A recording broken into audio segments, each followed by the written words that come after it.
monde, j'espère que vous allez bien. Aujourd'hui je vous retrouve pour une vidéo assez particulière, si on peut dire ça, parce que j'ai décidé de vous faire tout ce qu'on voit pas en fait derrière les vidéos YouTube. Donc en gros je vais vous expliquer comment ça se passe pour faire une vidéo YouTube, pour arriver à ce que vous voyez et tout ce que vous ne voyez pas derrière. Ces derniers temps j'ai réalisé qu'en fait il y avait énormément de choses que vous qui regardez les vidéos ne voyez pas, et que sans voir toutes ces choses on peut se dire que les vidéos YouTube sont faciles à faire, etc., mais alors que en fait pas du tout. Je veux faire juste un disclaimer, c'est que je sais que je ne suis pas une youtubeuse pro du tout, mais ça fait quand même 4-5 ans que je filme des vidéos, que je les monte, que je fais comme si je les mettais sur YouTube. Finalement j'ai quand même un minimum d'expérience, mais je sais très bien que les gens qui font de YouTube leur métier, en fait tout ce que je vais dire là c'est multiplié par 10 quoi. Bref, voilà, je vous laisse avec la suite. Première étape, c'est écrire la vidéo. Pour ma part, je n'écris pas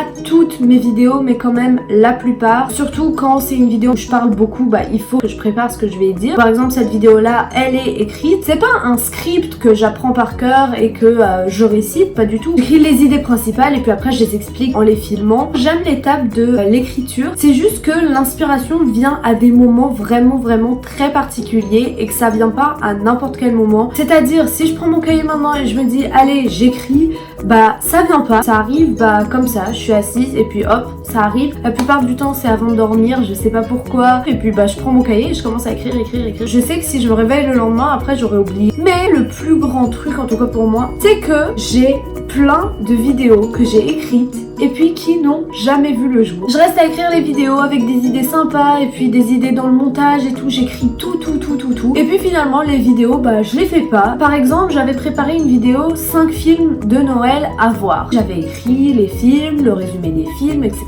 Et puis finalement, la période de Noël est passée et j'avais pas filmé la vidéo et du coup voilà, c'est trop tard. Donc ça c'est un exemple quoi de vidéo que j'avais écrite et que j'ai jamais filmé, mais bon il y en a plusieurs. La période où je suis restée un peu plus de 3 mois sans rien poster. En fait vous n'avez pas vu ça, mais derrière j'avais écrit plusieurs idées de vidéos, j'avais préparé plusieurs vidéos et puis finalement je les ai pas faites. Et du coup vous dites elle a rien fait pendant ces 3 mois, alors que si en fait. Donc déjà dès la première étape il y a plein de choses que vous ne voyez pas. Deuxième étape, filmer, encore une fois beaucoup plus compliqué que ce que vous voyez. Les youtubeurs en général, pour ma part c'est pas le cas, installent l'éclairage avec les parapluies, les lumières, je sais pas comment ça s'appelle, les ring lights là, les trépieds, plusieurs caméras, les microphones, bref. Heureusement pour moi c'est pas aussi compliqué, j'ai mon trépied, mon téléphone, mon microphone et voilà. Et puis encore une fois, je sais qu'il y a plein de vidéos filmées qui n'ont jamais vu le jour, soit parce que il y a eu des problèmes dans l'éclairage, dans le son, par exemple le micro a été mal installé, le micro n'était pas allumé, soit parce que par exemple la vidéo a été effacée, soit parce que ça m'est déjà arrivé avec une ou deux vidéos, elles n'étaient pas compatibles avec mon ordi, je ne sais pas pourquoi, et du coup j'ai rien pu faire avec. En plus l'étape de filmer en soi ça prend du temps, il faut que j'ai au moins 1 heure de libre, et puis moi qui finalement mes vidéos sont pas si compliquées à filmer que ça, alors j'arrive pas à m'imaginer franchement pour les grands youtubeurs combien de temps ça prend. Vraiment ça doit prendre énormément de temps. Et maintenant j'arrive à la troisième étape, le montage. Alors le montage c'est vraiment mon étape préférée, j'adore monter les vidéos parce que juste je joue un peu avec ma vidéo, je fais des effets, je coupe, j'enlève les endroits qui servent à... J'enlève les parties, j'enlève les extraits, j'enlève les endroits, j'enlève les parties. J'enlève les choses qui servent à rien. En gros quoi, j'aime juste pouvoir changer le contenu et le rendre plus amusant, plus drôle, sympa à voir. Mais le montage est aussi l'étape la plus difficile je pense, et la plus longue, ça c'est sûr. Monter une vidéo ça me prend beaucoup de temps, je sais pas en moyenne ça me prend combien de temps parce que je le fais en plusieurs jours, juste parce que j'ai pas 3 heures de libre d'un coup tous les jours. Du coup je sais pas à la fin ça me prend combien de temps, mais ça prend du temps. Et puis il faut revoir toute la vidéo plusieurs fois parce qu'à chaque fois il y a des petits trucs qui manquent. Et malgré le fait que ça fait 4-5 ans, comme je vous ai dit, que je monte des vidéos, à chaque nouvelle vidéo que je fais, j'apprends de nouvelles choses, de nouveaux effets, de nouvelles techniques, juste des nouveaux trucs pour rendre la vidéo plus sympa. Et puis en général, il y a une idée précise en tête, c'est-à-dire moi quand j'écris mes vidéos, je me dis là j'ai envie de faire ça. Quand je dis ça, j'ai envie de faire ça pour le montage. Et du coup, il y a une idée précise, donc je vais la faire. Je vais essayer, je vais regarder des tutoriels YouTube, comment faire tel. Je vais regarder sur internet, je vais télécharger des applis. Vraiment, le montage, ça prend beaucoup de temps.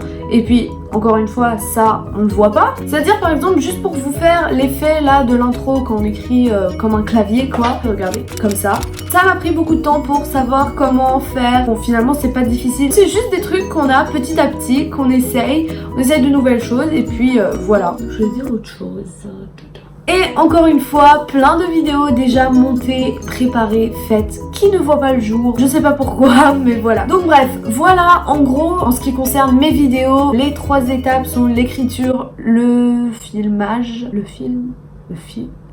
Il y a 3 étapes, écrire, filmer, monter et voilà, ça s'arrête à là. Je sais que pour les plus grands youtubeurs c'est beaucoup plus compliqué, il y a plus d'étapes, mais bon, je vais pas parler de ce que je connais pas quoi. C'est juste pour vous expliquer un peu plus ce qui se passe derrière les vidéos parce que c'est un truc que j'aime beaucoup faire. Et puis la période où j'étais pas sur YouTube là pendant 3-4 mois, ça m'a fait réfléchir. En fait, j'ai réalisé que j'avais beaucoup travaillé mais que vous n'aviez jamais rien vu. Comme je vous ai dit, j'ai écrit plusieurs vidéos que vous n'avez pas vues, j'ai filmé plusieurs vidéos, j'ai refilmé des vidéos pour que je puisse les mettre, c'est-à-dire par exemple la vidéo tutoriel make-up, je l'ai filmée 2 fois et donc c'était juste pour un peu vous faire comprendre, pour vous en faire savoir un peu plus. J'espère que cette vidéo vous aura intéressé et j'espère vous retrouver très bientôt pour une nouvelle vidéo. Bye.